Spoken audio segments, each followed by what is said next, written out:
राधे कृष्ण दोस्तों, ये कहानी एक साधु और नर्तकी की है। किसी छोटे से गांव में साधु रहते थे और साधु का काम गांव के लोगों को उपदेश देना था।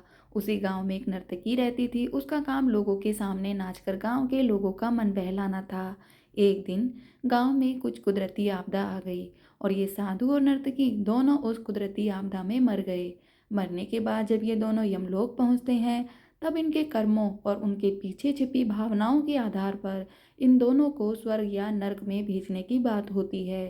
साधु को खुद को स्वर्ग में ही आश्रय मिलेगा, इस बात का अंदाजा था। दूसरी तरफ नर्तकी के दिमाग में ऐसा कुछ भी नहीं था। उसे तो सिर्फ फैसले का इंतजार था। तभी घोषणा होती है कि नर्तकी को स्वर्ग दिया जाता है और साधु को नरक।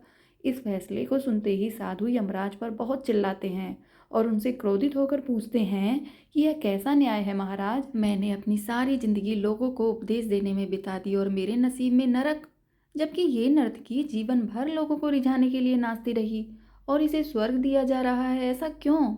मेरे साथ ये अन्याय क्यों?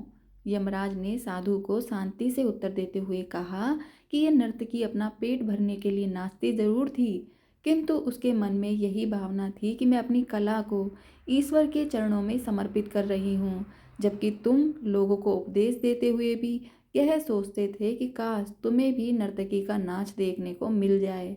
यमराज ने साधु से ये भी कहा कि तुम ईश्वर के इस महत्वपूर्ण संदेश को भूल गए कि इंसान के कर्म से अधिक कर्म करने के पीछे की भावनाएं मायने रखती हैं, और तुम्हारे इस कर्म के पीछे की भावनाओं के हिसाब से ही तुम्हें नरक मिला है।